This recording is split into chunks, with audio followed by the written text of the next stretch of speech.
recording. Oh, you're recording now? Okay. Well, it's March 7th, and what we're going to do here in a little bit is Dad's going to go through a dress rehearsal of the information that he's going to be giving for Michelle's class tomorrow. She's asked him to come in and give a talk about some of his experiences in World War II. I just finished my command general staff class, Kelly, for the night, and Dad's in his uniform, and we're going to get a little bit of a video here with both of us in his uniform. Come on in, Lieutenant. Thank you, sir. World War II uniform. We got one lieutenant bar on. No. The other one, there you go, just hanging out that way. Hanging off that way. Can you find the telephoto and everything there, Mhm. Joanne? Well, he's got his hat off. We'll blind the camera now. There we go. Here, I'll zoom. Hmm? I zoomed in. Okay. I'm proud of the day when my son outranks me in some way or other. Captain's bars, lieutenant's bars. If it hadn't been me, he never would have had those. So I think that's about enough of that. Okay. I'm going to read a lot of this. I don't like to read sort of thing, but I've given a lot of thought to this and to the times that I served. And there are a lot of details that I'd like to get into this. I really don't think that I can remember all of them in the correct sequence. This film really is partly for my granddaughter, Michelle Power, and her class at school studying Anne Frank, the Diary of Anne Frank, and for any of my heirs in the future that might possibly be interested in some of the things that happened during World War II. Briefly, the Diary of Anne Frank had to do with a 13-year-old Jewish girl caught up in the Holocaust of World War II, her family, some other acquaintances that were hidden by some Dutch volunteers. Unfortunately, were captured, ultimately sent to a concentration camp, and perished there. Story of their struggle. I was asked to tell a little bit about this because I was, I don't want to say fortunate, but I had the opportunity of seeing a concentration camp. For that reason, I'm going to tell a lot of this narrative first person so that you can relate to some of the sights and feelings that I had in World War II. I don't want you to look at my face, don't look at my hairline.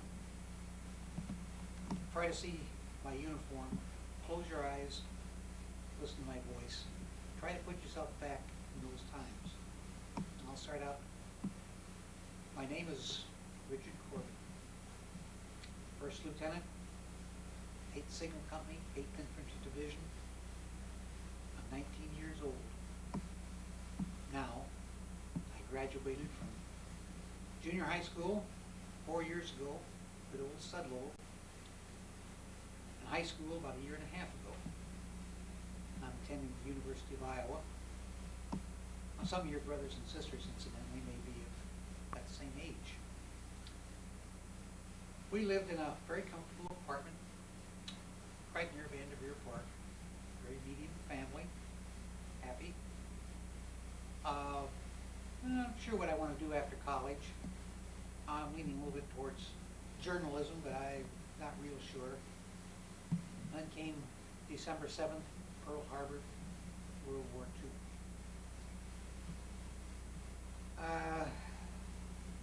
I enlisted because of ROTC in high school, and that was a military class, and some other ROTC in University of Iowa, I became an officer at age 18.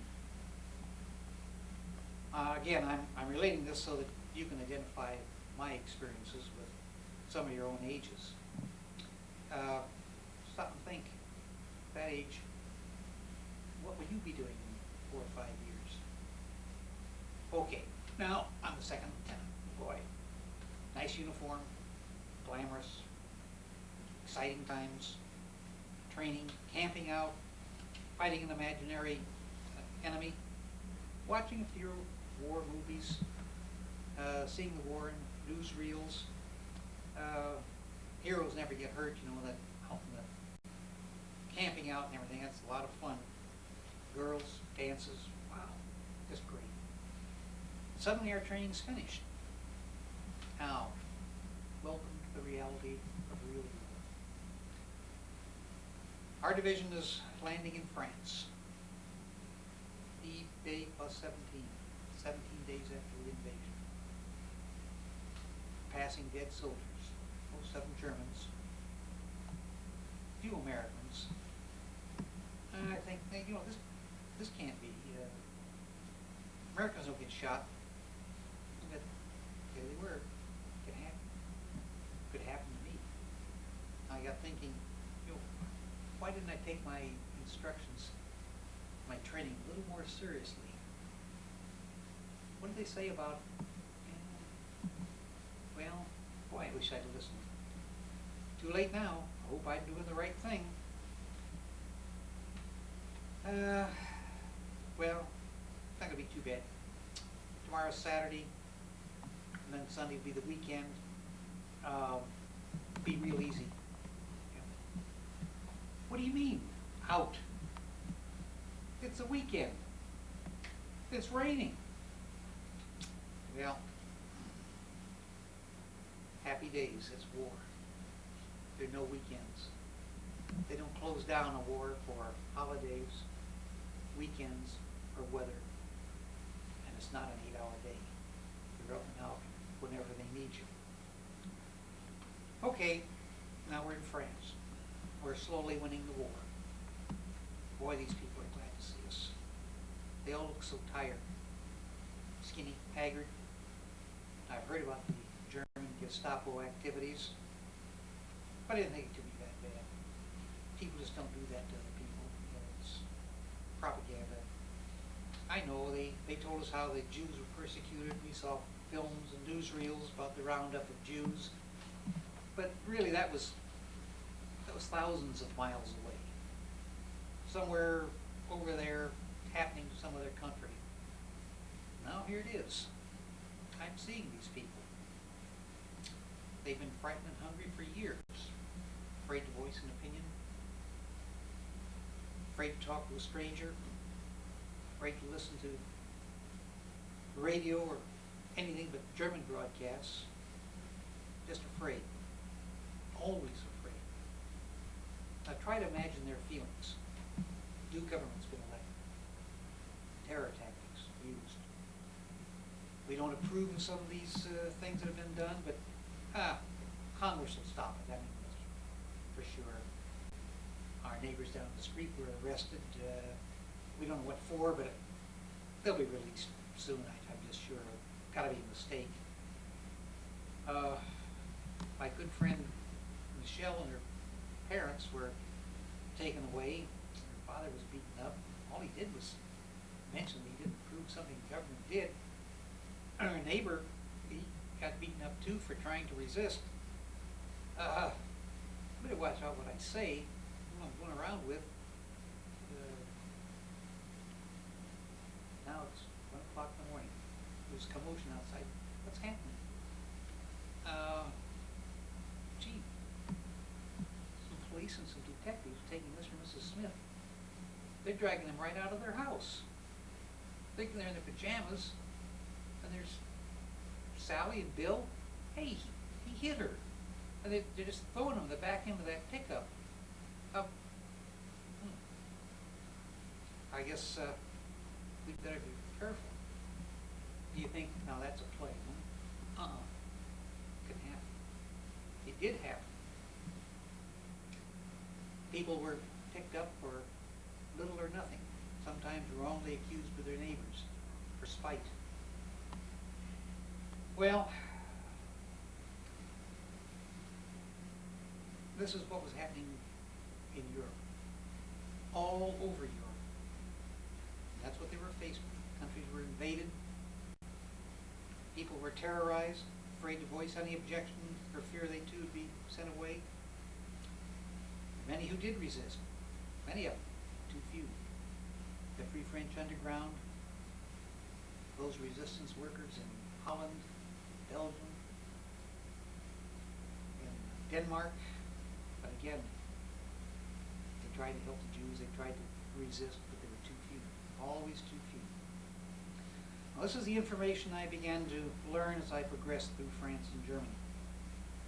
As a Signal Corps officer, I was in the front lines all the time anyway. And I got to talk to civilians.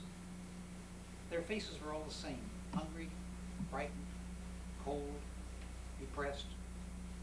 Again, imagine getting up in the morning, grabbing a bite of breakfast, maybe, going to school, cold in school, go through school all morning. At lunch you have time to just eat a sandwich, maybe, if you had a sandwich, because of shortages. Afternoon is the same thing. Next morning, over and over, again and again, the same dreary sort of thing. And then wondering when you get out of school at night and you go home, are your folks going to be there? Or have they been taken away? Will the neighbors have to take you in? Never knowing for sure. It got to be pretty dismal. No clubs to go to after school, no social activities, unless it was government sponsored, and you were fed whatever the information the government wanted you to hear. Again, afraid to talk to friends other than discussing government doctrines, something of that sort. Always afraid to say what's really on your mind, because you might be arrested and taken away, or you might get your folks in trouble. Okay, now I'm really beginning to realize why I'm here in Germany, in France, fighting, being cold, being hungry, being scared. And incidentally, along that line, don't let anyone ever tell you that they weren't scared during the war. If they tell you that, they're either lying or crazy. You get awfully scared, awfully easily. Okay, now we're in Germany. It's winter. It's cold. I'm wet and cold. I'm homesick. Homesick's pretty bad thing. The older Germans, civilians, we pass in villages and towns, go about their jobs with their eyes downcast, barely glance at us. They go about their chores with a resigned attitude. I think they realize that the Nazi government has been wrong, that Hitler's tried to impose an impossible philosophy of hate and destruction on the entire world. Not so with the youth and the younger people. We can see the hate and despise in their eyes and their attitude. Understandably, now that I look back today, they were taught from kindergarten on through grade school, on through high school, all the time. The Nazi philosophy was the only way. That the decadent Jews, Americans, English, Danes, Dutch, were all bound to bring Hitler's 1,000-year Reich to defeat and humiliation. And the only life was to impose the Führer's will on the world. Not to change the subject a little bit, but you've got to remember how insidiously these doctrines and these ideas can creep up on an entire society. It's the same thing today with drugs, drug dealers and pushers. It's easy to just go along with things. You know, it's like, I know what's his name down the street is pushing crack, heroin, got some joints, but if I rat on him, the rest of the guys are going to think I'm a real fink. Somebody else will turn him in. That's what the Germans did. Somebody else will do it until it became too late. Well, anyway, now we're pushing through Germany. The destruction is almost unimaginable. Cities the size of Davenport are already nearly leveled from bombing, from artillery fire, from fighting through the towns. Many of the small villages are untouched. They've been bypassed by our rapid advance. The homes stand vacant and lonely. People have fled. And everywhere it's gray, cold, silent, depressing countryside without birds, without humans. In the distance we hear the rattle of rifle fire, sometimes rapid, tight skirmish, sometimes just sharp cracks of individual rifles, intermittent bursts of automatic rifle fire, machine gun fire with a staccato noise, only a whoomph of mortars echoing down valleys, and the distant muttering of artillery firing at distant targets. And our advance is now constant. We're heading in a northerly direction towards Berlin and the north of Berlin. The weather's a little warmer, but it's still crisp. Remember, it's early spring. We received some disturbing rumors of a prison camp freed by one of our regiments. Probably a POW camp, that prisoner of war camp, soldiers and that sort of thing. But then there's some other rumors that not a POW camp, say differently. Wonder what it is really. You gotta imagine, we didn't have 6 o'clock news on television. In fact, they didn't have television. Just rumors. Remember, suddenly there's silence. No rifle fire, no mortars, no artillery. The war is over. No more killing, no more fright, no more misery, no more depressing sights. Wrong. I received orders from my commanding officer to take several telephone wire crews and establish wire communications between our division headquarters and a village called Wobbelin. And I wonder, what's there? We don't have any units there. My telephone lines now. The war's over. What? Well, mine not to ask, just go ahead and do it. So I got my men together, and as our small convoy approached the village, we were joined by several additional ambulances, and then a few more ambulances. And then from other side roads, it came in trucks laden with cots, tents, food supplies, medical supplies. Couldn't figure exactly what was going on. We're now off in the distance. We're in sight of the village. It's a rather open farmland, not as rolling as Iowa, kind of flat and drab. We can see for rather long distances with only some minor depressions in the fields. And those fields are bare. No trees, no crops. In the distance, the village takes more shape. Stone buildings, a white spire, a church, kind of lonely. And those buildings had rather drab, red tile roofs, bleak. There's an MP standing in the road. He's directing us to go off on the right to a narrow road, and we turn following his directions, and out on the horizon, we see a puddle of low buildings on a slight rise. Complex appears to be about 8 or 10 city blocks wide. We can't tell from this distance how far back they extend. They look lonely and squalid.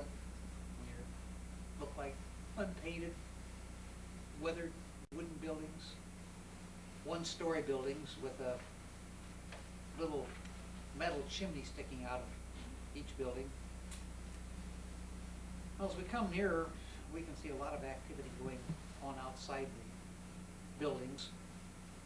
Now, what in the world is going on anyway? The area is temporarily hidden by a slight rise in the road.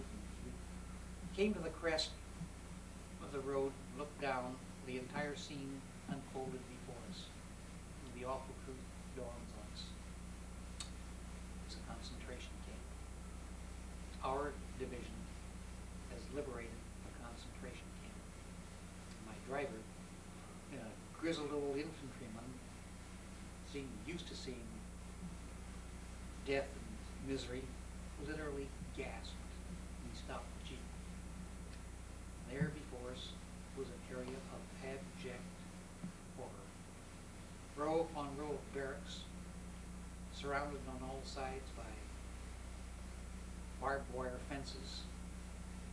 The outside barbed wire fence with guard posts intermittently stuck up. Inside fence equally as high. Gates leading into had been heavily guarded, now just lay wide open. Inside the compound there were men in very, very skimpy striped uniforms wandering about aimlessly. Others simply lay prone on the wet ground or just sat in mud, silently staring at nothing, just too weak and too listless to move. There were a few wisps of smoke in some of the buildings, feebly coming out of the chimneys. About that time was a chilly wind coursed down around us. There was a slight mist starting. We had to really zip up our jackets. And the sun, because of the mist, the clouds, was hidden as if to emphasize all the misery down below. As I said, the fields as far as the eye could see were barren. No trees, no foliage, no place for a prisoner to hide should he escape, hide from searchlights at night, probing the ground, or from binoculars, hunting them by day. Just silent, wet, muddy, foreboding landscape. I quietly nudged my driver to move on. We were still the lead vehicle of the convoy. Below us, as we approached from the outside of the camp, the area was teeming with activity. Some tents had been raised, and there were more being erected as we approached. The infantrymen were frantically engaged in raising tents. The medics with the Red Cross on their helmets were hurriedly setting up hospital tents and their equipment. Quartermaster troops constructing mess facilities and engineer units with construction companies salvaging wood from some of the old buildings to start more permanent shelters, more solid ones. Our trucks and our convoy to the new headquarters, we reported in the new headquarters and immediately began unloading medical supplies, tents, more food. My job is to establish telephone communication to my division headquarters from this camp as soon as possible. And we found that by laying a few lines from these headquarters outside the camp into the more permanent camp headquarters, we could establish our communication in a relatively short time. I know that I issued almost nightmarish quarters, like I was in a dream. Okay, Sergeant Spencer, you take your crew and lay 4 lines from this headquarters to the camp headquarters. Sergeant Davis, you take your crew and go into the camp headquarters, establish some communication between there and Wobbelin, the village over there. Sergeant Austin, I want you to go into Wobbelin, take your crew, find the lines there that get back to our division headquarters, use the German civilian lines. About that time, my driver tapped me and said, Sir, Colonel Adams, the commandant, wants to see in his tent. Now I'm approaching his tent, and it resembles an anthill with the people scurrying in and out. And I came in. Sir, Lieutenant Corbin reporting as directed. At ease, Lieutenant. I want you to come with me into camp. I want to show you where we'll be needing more telephone lines, communication. Now, please follow me. Yes, sir. Oh, we walked about a block through those gaping, open gates. We went through them into hell. Closest thing that I will ever see to hell. Blocks of buildings we had viewed from a distance, just row on row of squalor, unpainted, dilapidated buildings. We walked along from some of the buildings through the windows. Some of those poor souls looked out at us with sunken eyes, toothless grins, some of them tears streaming down their cheeks in relief, being relieved. Others staring just vacantly at us. They just couldn't comprehend yet that they were free.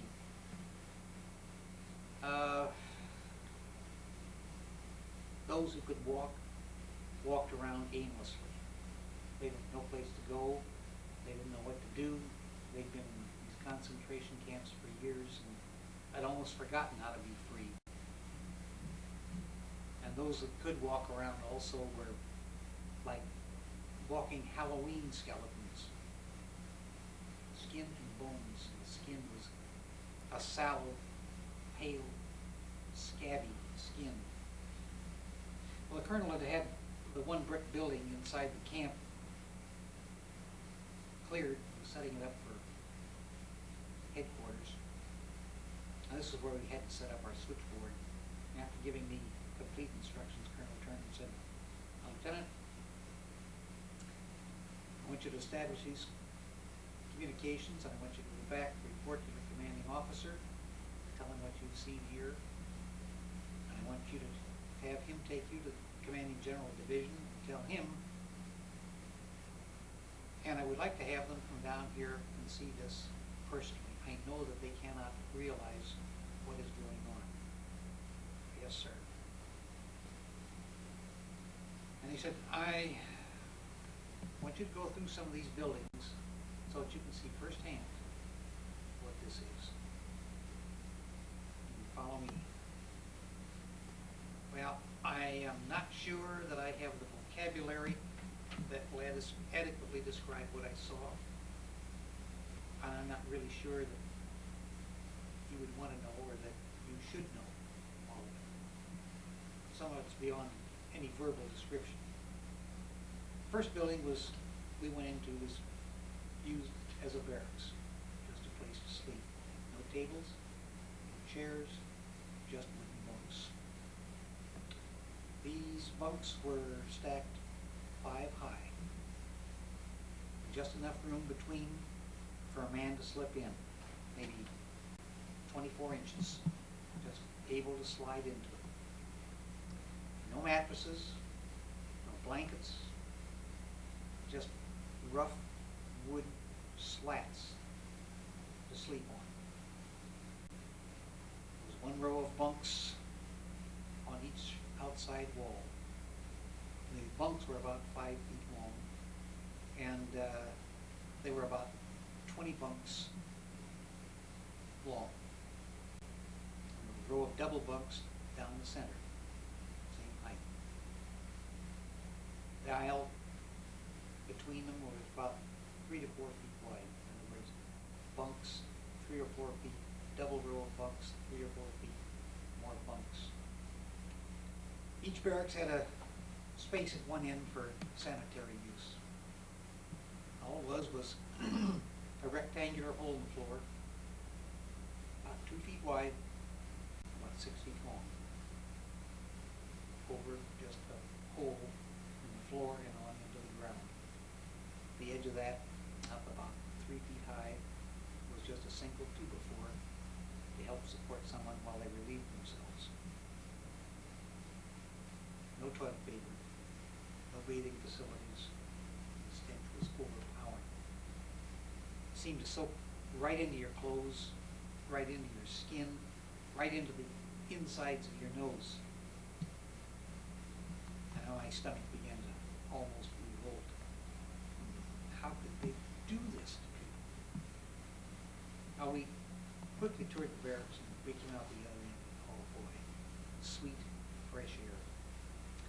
We passed a few more of the buildings and the colonel turned to me saying, Lieutenant, this is going to be rough.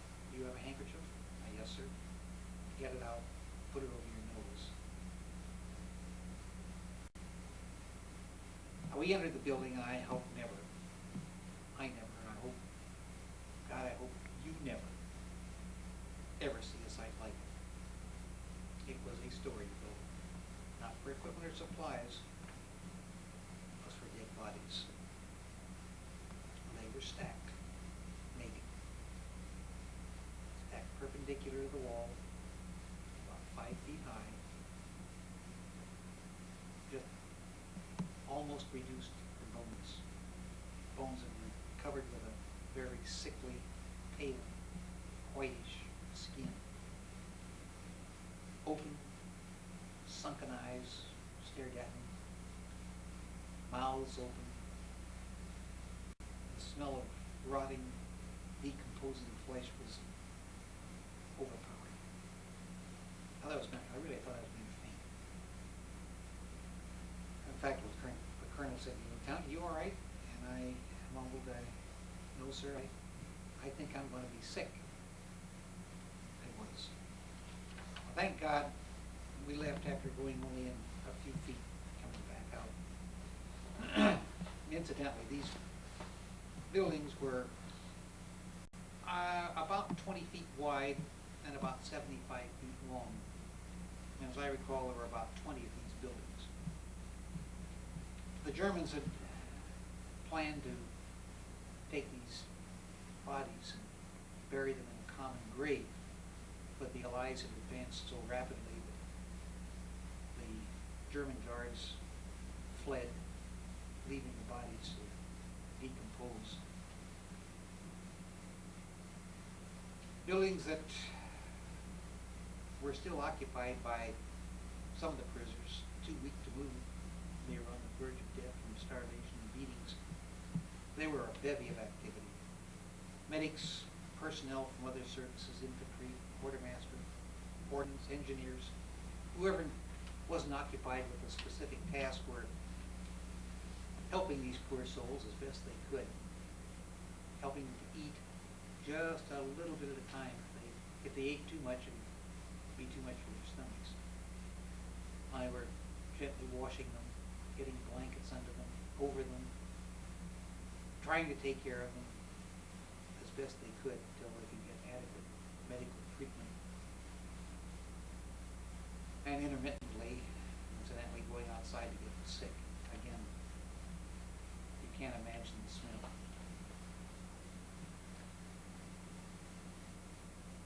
To make it a little more graphic, maybe you can rate it a bit more.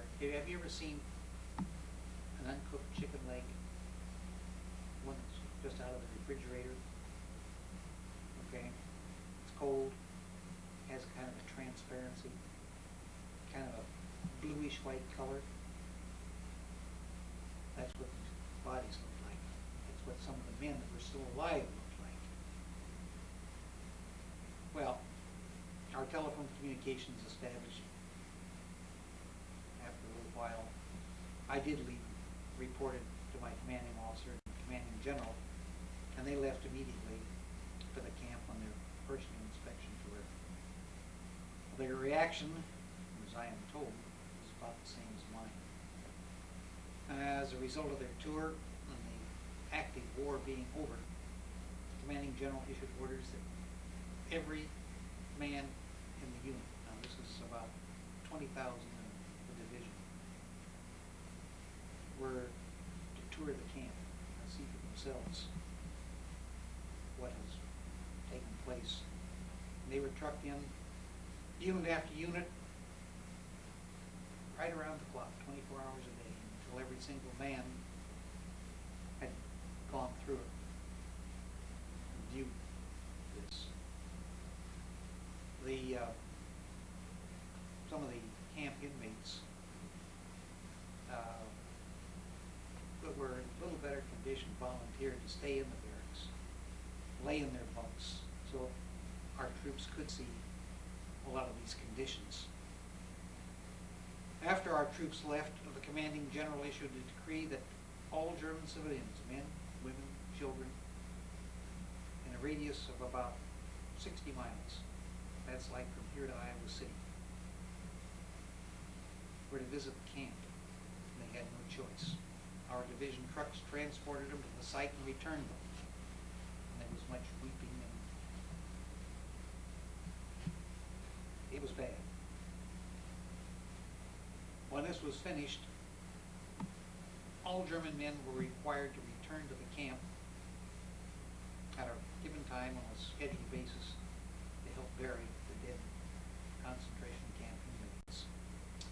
The bodies were not carried to the grave necessarily on stretchers. The Germans, 2 to a body, had to carefully pick up the body and carry it to the gravesite and gently place it down. Some were so badly decomposed that they did have to be put on stretchers. Not a very nice job. The bodies were put in a long trench that had been dug by our bulldozers. And when it was over, the bulldozers covered them with earth. In summary, what can I say? Be grateful you live here in the United States. And don't ever forget our advantages. Don't ever allow our country to become so complacent that this could happen here. Our system of government is by no means perfect, but it's the best in the world today. Don't forget it. Now, I hope I haven't shocked you too much. I hope I haven't spoiled any of your dinners tonight. The chicken. But perhaps now you can relate to how Anne Frank, her parents, all those around her felt. Frightened, miserable, cold, knowing what could possibly happen to them. And do what those heroic people in Holland, France, Belgium, Denmark did to hide these persecuted people, the risks that they took with their own lives and those of their family was a very, very wonderful